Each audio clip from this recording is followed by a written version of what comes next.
개헌 얘기 지금 또 하고 있습니다. 제가 전에 말씀드렸습니다.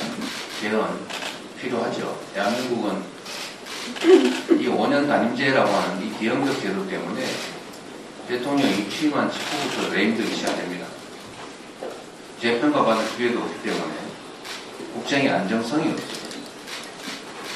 그래서 4년 중임제로 바꾸자. 전 국민들이 다 공감하지 않습니까? 동의합니다. 필요하죠. 또 때만 되면 국민의힘도 한 얘기가 있습니다. 5.18 광주 정신, 광주 민주화 운동의 정신을 헌법 전문에 넣자. 몇 년째 말만 하고 있어요. 네, 이번에는 할 수 있겠죠. 그런데 문제는 지금은 정말 내란 종식이 먼저입니다. 국가체제를 유지하는데 시스템, 우리 모든 국민들이 공감한 민주주의 제도, 이 제도를 잘 유지, 발전시켜야 됩니다. 그런데 군사 쿠데타를 통해서 국가 권력의 최고 정점에 있는 대통령이 국민을 향해서 총소리를 겨누고 대한민국의 헌정 질서를 통째로 파괴했습니다. 민주주의를 위협했죠. 국민들의 힘으로 간신히 복구하는 중입니다. 민주주의 파괴를 막는 것이 중요합니다. 민주주의 발전시키는 것도 중요합니다. 그러나 지금 당장은 민주주의의 파괴를 막는 것이 훨씬 더 긴급하고 중요합니다. 우선은 내란 종식에 좀 집중해 줬으면 좋겠다는 생각이 듭니다. 개헌으로 적당히 넘어가려는 생각을 국민의힘이 하지 않기를 바랍니다. 개헌해야죠. 그런데 문제는 국민투표법이라고 하는 장애물이 있습니다.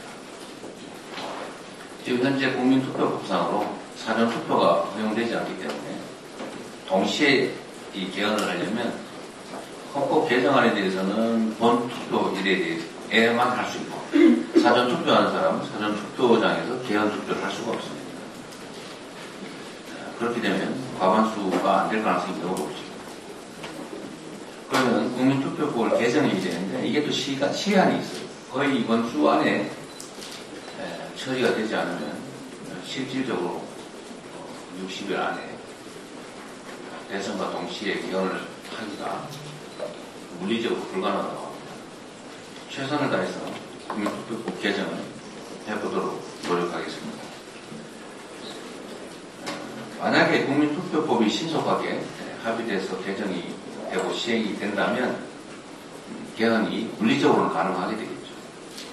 그런데 이 개헌 문제를 가지고 일부 정치 세력들이 기대하는 것처럼 논점을 그리고 내란의 문제를 이 개헌 문제로 덮으려고 하는 그런 시도를 하면 안 되겠습니다.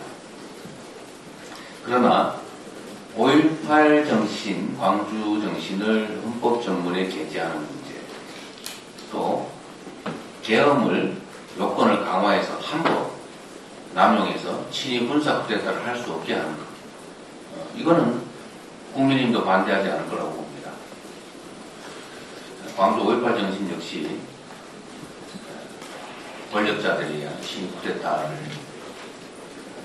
역사적으로 경험한 우리 국민들이 그 현장에서 싸워서 이겨낸 그야말로 민주주의의 핵심 정신이라고 하겠습니다. 5.18 민주화 운동에 관한 5.18 정신, 그리고 개헌 요건 강화 정도는 국민투표법이 개정이 돼서 현실적으로 개헌이 가능하다면 곧바로 처리할 수 있을 것 같습니다. 내란 종식, 내란 극복을 지금 당장 중요한 과제로 추진한다는 측면에서 할 수 있는 일이라고 생각합니다.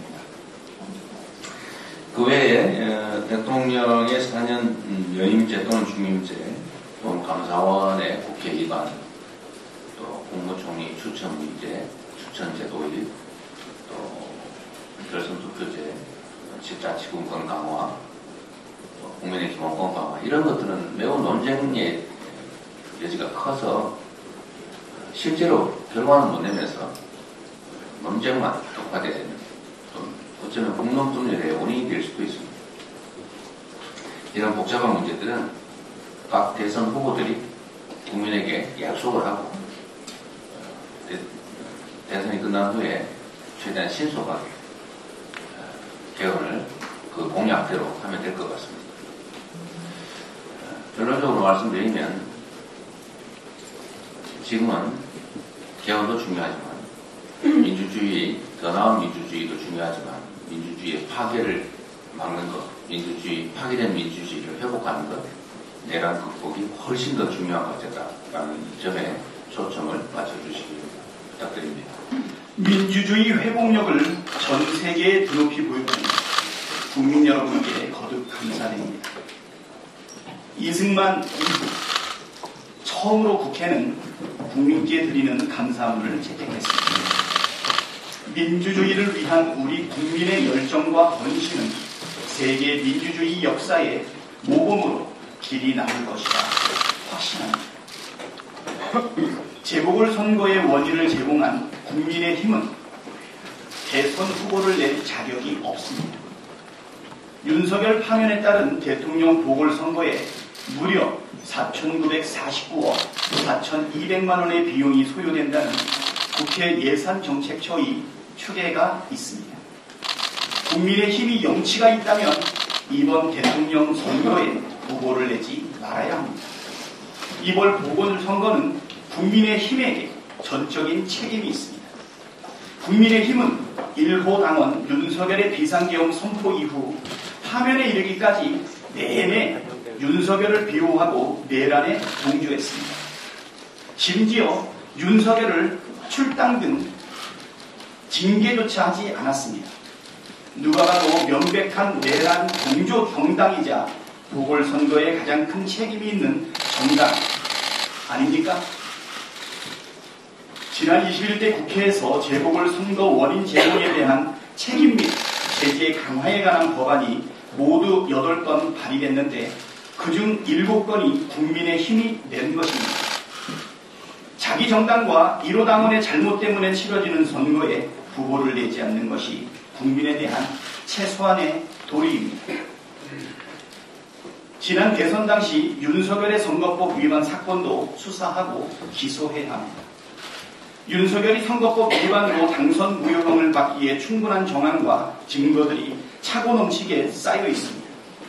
명태균의 불법 여론조작 부정 선거 의혹, 공천 개입 등은 물론이고 강남이 불법 선거 사무실을 설치 운영했다는 의혹도 있습니다.